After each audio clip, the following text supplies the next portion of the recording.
Subscribe பண்ணுங்க. அப்படியே பக்கத்துல இருக்க பெல் ஐகானையும் பிரஸ் பண்ணுங்க. இந்த பதிவில் மீன ராசி அன்பர்களுக்கு குரு பயிற்சி திசா பலன்கள் காண்போம். 2024 வருடம் மே மாதம் 1ஆம் தேதி, குரோதி வருஷம் சித்திரை மாதம் 18ஆம் தேதி குரு பகவான் மேசராசியிலிருந்து ரிஷபராசிக்கு பயிற்சி ஆகிறார். சூரிய பகவானுடைய கிருத்திகை நட்சத்திரம், சந்திர பகவானுடைய ரோகிணி நட்சத்திரம், செவ்வாய் பகவானுடைய மிருகசீரிச நட்சத்திரம், இந்த 3 நட்சத்திரங்களில் அடுத்த ஓராண்டு காலம் குரு பகவான் சஞ்சாரம் செய்கிறார். மீனராசிக்கு 12வது வீட்டிலே 7.5 நாட்டு சனியில் விரயச்சனியாக சனி பகவான் ஆட்சி பலம் பெற்று சஞ்சாரம் செய்கிறார். ஜென்ம ராசியில் ராகு, நேர் 7ஆம் வீட்டிலே கலத்திரஸ்தானத்திலே கேது சஞ்சாரம் செய்கிறார்கள். இந்த வருடத்தை பொறுத்தவரை மீன ராசி அன்பர்களுக்கு உங்கள் ராசிநாதன் குரு பகவான் 3வது வீட்டிலே சஞ்சாரம் செய்கிறார். இந்த காலகட்டத்தில் உங்களுக்கு சாதகமில்லாத திசாபுத்தி நினைச்சினா உங்களுக்கு பெரும் ஏமாற்றங்களை கொடுத்துவிடும், பெருங்கடனை கொடுத்துவிடும். கொஞ்சம் ஜாக்கிரதையாக கவனமாக இருக்கணும். இந்த திசாபுத்தி நடந்துச்சுன்னா நீங்கள் கொஞ்சம் எதிலும் முன்னெச்சரிக்கையாக இருக்க வேண்டும். மீனராசி அன்பர்களுக்கு எந்தெந்த திசாபுத்தியில் நீங்கள் கவனமாக இருக்க வேண்டும் என்று பலன்கள் காண்போம். நம்முடைய T70 ஸ்டுடியோ யூடியூப் சேனலை பார்த்து கொண்டிருக்கக்கூடிய அன்பர்கள், இதுவரை சப்ஸ்கிரைப் செய்யாத அன்பர்கள் மறக்காமல் நம்முடைய சேனலை சப்ஸ்கிரைப் செய்து கூட இருக்கின்ற ஆல் பட்டனை அழுத்திங்க. நன்றி. மீனராசிக்கு கடந்த 2 வருடமாக 7.5 நாட்டு சனியில் விரயச்சனி நடந்து கொண்டிருக்கிறது. பெரும்பாலும் ஒரு ராசிக்கு கோச்சாரத்தில் 7.5 நாட்டு சனி வரும்போது தான் இளைஞர்கள் படித்து முடிச்சுட்டு நாம் தொழில் தொடங்கணும், உடனே பெருமானம் சம்பாதித்து பெற்றோர்கள் நிலையை உயர்த்தணும் அப்படின்ற எண்ணம் எல்லா மீனராசிக்காரர்களுக்கும் இளைஞர்களுக்கு தற்போது இருக்கும். பொதுவாக 7.5 நாட்டு சனி நடக்கும்போது இந்த சோபகிருது வருடம் முழுவதும் 2ஆம் வீட்டிலே குருபகன் அமர்ந்தார். குரு பலன் இருந்துச்சு. நீங்கள் தைரியமாக எந்த ஒரு முடிவும் எடுத்துருக்கலாம், தைரியமாக தொழில் தொடங்கியிருக்கலாம், வியாபாரம் வர்த்தகம் நீங்கள் தைரியமாக தொடங்கியிருக்கலாம். அதுக்குண்டான சந்தர்ப்ப சூழ்நிலைகள் இருந்துச்சு. கோச்சாரத்திலே குருபகான் 3, 6, 8, 12 ஜென்ம ராசியில் வரும்போது குருபகான் வழியில் சில தொந்தரவுகள் வரும். மீனராசிக்கு 3வது வீட்டிலே குருபகான் சஞ்சாரம் செய்ய போகிறார். மீனராசிக்கும் தொழில்ஸ்தானத்திற்கும் அதிபதியானவர் தான் குரு. தொழில்ஸ்தான அதிபதி 3வது வீட்டிலே சஞ்சாரம் செய்யும்போது தொழில் வேலை சார்ந்த எண்ணங்களும் ஆசைகளும் மீனராசி என்பதற்கு மேலோங்கி இருக்கும். யார் தயவும் தேவையில்லை, யார் புத்திமதியும் தேவையில்லை, நானே தனித்து நானே பார்த்துக்கிறேன் அப்படின்னு மீனராசி என்பர்கள் முடிவெடுக்கக்கூடிய ஒரு சூழ்நிலையும் வரும். புதிய முயற்சிகளை தவிர்க்க வேண்டும். எதிர்வரக்கூடிய ஓராண்டு காலம் நீங்கள் அவசரப்பட்டு எந்த புதிய முயற்சிகளும் எடுக்கக்கூடாது. புத்திசாலித்தனமாக பொறுமையாக இருக்கணும். மீனராசிக்காரர்களுக்கு 3வது வீட்டிலே தொழில்ஸ்தானாதிபதி சஞ்சாரம் செய்யும்போது தற்போது என்ன வேலை செய்து கொண்டிருக்கிறீர்களோ அந்த வேலையை தொடர வேண்டும். நீங்கள் செய்து கொண்டிருக்கக்கூடிய தொழில் அதையே டெவலப் பண்ணுங்கள். புதுசாக எதையும் முயற்சி செய்ய வேணாம், புதுசாக எதையும் தொடங்க வேண்டாம். 3வது வீட்டிலே குருபகான் சஞ்சாரம் செய்யும்போது படித்து கொண்டிருக்கக்கூடிய இளைஞர்கள் கொஞ்சம் கூடுதலாக முயற்சி செய்து படிக்க வேண்டும். ஏன்னா ராசிநாதன் 3வது வீட்டிலே சஞ்சாரம் செய்யும்போது சில தடங்கல்கள் வரும். விரயச்சனி என்றாலே படித்து கொண்டிருப்பவர்களுக்கு அதிக மன சங்கடங்களை ஏற்படுத்தும். படிப்பில் தடைகளை உண்டாக்கும். ஜென்ம ராசியிலே ராகு பகவான் சஞ்சாரம் செய்கிறார். ஏதோ ஒரு குழப்பம், ஏதோ ஒரு சங்கடம் மீனராசி என்பவர்களுக்கு வந்து கொண்டே இருக்கும். அது பெற்றோர்கள் வழியாக இருந்தாலும் சரி, உடன் பிறந்தவர்கள் வழியாக இருந்தாலும் சரி, ஏதோ ஒரு சங்கடங்களை கொடுத்து கொண்டே இருக்கக்கூடியது ராகு. ராகு சனி ஜென்ம ராசிக்கும் விரயத்திற்கும் இந்த 2 கிரகங்கள் மிக ஸ்ட்ராங்காக இருக்கிறார்கள். ராசிநாதன் 3வது வீட்டிலே 2024 வருடம் மே மாதம் 1ஆம் தேதி முதல் குரோதி வருஷம் சித்திரை மாதம் 18ஆம் தேதி முதல் சூரிய பகவானுடைய நட்சத்திரத்திலும் சந்திர பகவானுடைய நட்சத்திரத்திலும் செவ்வாய் பகவானுடைய நட்சத்திரத்திலும் சஞ்சாரம் செய்ய போகிறார். மீன ராசி அன்பர்களுக்கு எந்த மாதிரியான பலாபலன்கள் குருபகான் 3வது வீட்டிலே சஞ்சாரம் செய்யும்போது உங்களுக்கு நடக்கக்கூடிய திசா புத்திகள் கொடுக்கும் என்பதை காண்போம். 12 ராசி, 12 லக்னம், 27 நட்சத்திரங்கள் உள்ளது.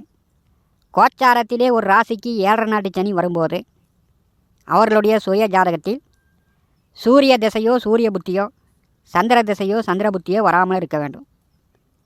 7.5 சனிக்கும் சூரிய திசைக்கும் சூரிய புத்திக்கும் சந்திர திசைக்கும் சந்திர புத்திக்கும் கடும் பாதிப்பு, கடும் மன அழுத்தத்தை கொடுத்துவிடும்.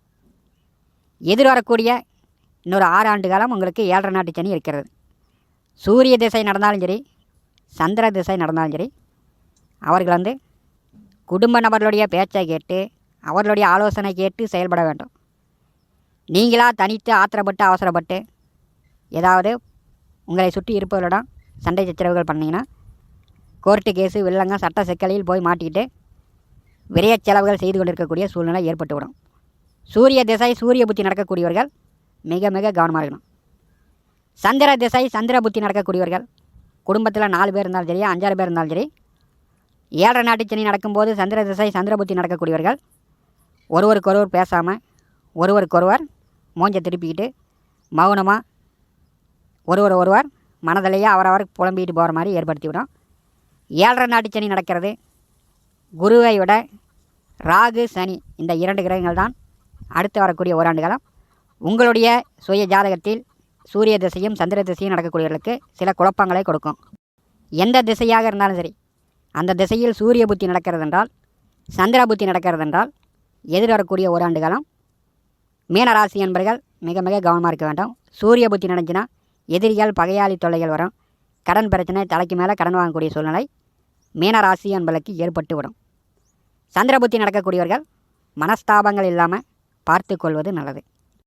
சூரிய சந்திர திசை நடக்கக்கூடியவர்கள், சூரிய சந்திர புத்தி நடக்கக்கூடியவர்கள் பெற்றோர்களுடைய அறிவுரை ஆலோசனை பெற்று நடப்பது நல்லது. பெற்றோர்களிடம் கோச்சிக்கிட்டு நீங்கள் எந்த ஒரு அவசர முடிவும் எடுக்காமல் இருப்பது மீனராசி என்பதற்கு சிறந்தது.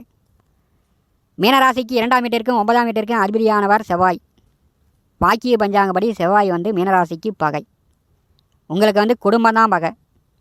அண்ணன் தம்பி, பெற்றோர்கள், உடன் பிறந்தவர்கள், பங்காளி, குடும்பம் தான் பெரும்பாலும் மீனராசிக்காரர்களுக்கு பகையாக தெரியும். நீங்கள் நன்றாக யோசித்து ஒரு முடிவு எடுக்கும்போது யார் பகை என்று நீங்களே அறிந்து புரிந்து தெரிந்து கொள்ளலாம். நீர் ராசியை பொறுத்தவரை எங்கள் அப்பா தான் எனக்கு பகை, என் அப்பா தான் எனக்கு என் முன்னேற்றத்திற்கு தடங்களாக இருக்கிறாங்க அப்படின்னு இந்த நீர் ராசியில் பிறந்தவர்கள் சொல்வார்கள். அப்படியல்ல, உங்களுடைய முன்னேற்றத்திற்கு எது தடை என்று நீங்களே யோசித்து யூகித்து கொள்ளலாம். உங்களுடைய முன் அவசரம் எதையுமே அடிதடினே அவசரப்படுவதனால்தான் குடும்ப நபர்கள் பகையாக உங்களுக்கு தெரியும். கோபப்பட்டு பேசுகிறதுனால தான் உங்களுக்கு நீங்களே உங்கள் வாழ்க்கையில் தடைப்படுத்தி கொள்கிறீர்கள். இதை மீனராசி என்பர்கள் புரிந்து கொள்ளுங்கள். எதிர்வரக்கூடிய இந்த குருபகான் 3ஆவது வீட்டில் சஞ்சாரம் செய்யும்போது உங்களுக்கு சூரிய திசையோ சூரிய புத்தியோ சந்திர திசையோ சந்திர புத்தியோ நடக்கிறது என்றால் பெற்றோர்கள் ஆலோசனை கேட்டு செயல்படுங்க. குடும்பத்தை விட்டு தள்ளி தனித்திருக்கணும் அப்படின்னு நினைக்காதீங்க. இதுதான் உங்களுக்கு மிகப்பெரிய மைனஸ் பாயிண்ட்டாக இருக்கும். அடுத்தது சுக கலத்தரக்காரகன் புதன் மீனராசியில் நேசம் அடைவார். புதன் நேசம் அடையும் போது நீங்கள் 4 டிகிரி படித்தாலும் சரி, 5 டிகிரி படித்தாலும் சரி, உயர்ந்த இடத்தில் சம்பளம் வாங்கினாலும் சரி, உங்களுக்கு உங்கள் புத்தியே உங்கள் வாழ்க்கையை கெடுத்துடும். மீனராசி என்பவர்களுக்கு புதன் திசையோ புதன் புத்தியோ நடந்து கொண்டிருப்பவர்கள் படிப்பு விஷயங்களில் கவனமாக இருக்கணும். நன்றாக கூர்ந்து கவனித்து படிக்க வேண்டும். நண்பர்களிடம் கவனமாக இருக்கணும். கோடா நட்பு கேடாய் முடிந்துவிடும். பெற்றோர்கள் பேச்சை கேட்காம நண்பர்கள் பேச்சை கேட்டால் இப்போ உங்களுக்கு 7 நாட்டு சனியில் விரையச்சனி நடக்கிறது. குடும்ப பலம் தான் உங்களுக்கு முக்கியம். குடும்ப நபர்களை உதறிவிட்டு நண்பர்கள் பேச்சை கேட்டிங்கன்னா புதன் திசை புதன் புத்தி நடக்கும்போது உங்கள் வாழ்க்கையில் ஏகப்பட்ட ஏமாற்றங்களை கொடுத்துவிடும். மீனராசி என்பவர்கள் மிக மிக கவனமாக இருக்க வேண்டும். புதன் புத்தி புதன் திசை நடக்கக்கூடியவர்கள் மிக மிக கவனம்.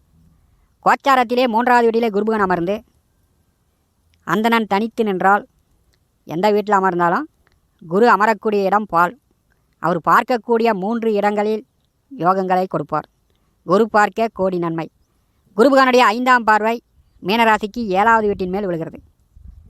7ஆவது வீட்டை குருபகன் பார்வை செய்யும்போது அங்கே கேது அமர்ந்திருக்கிறார்.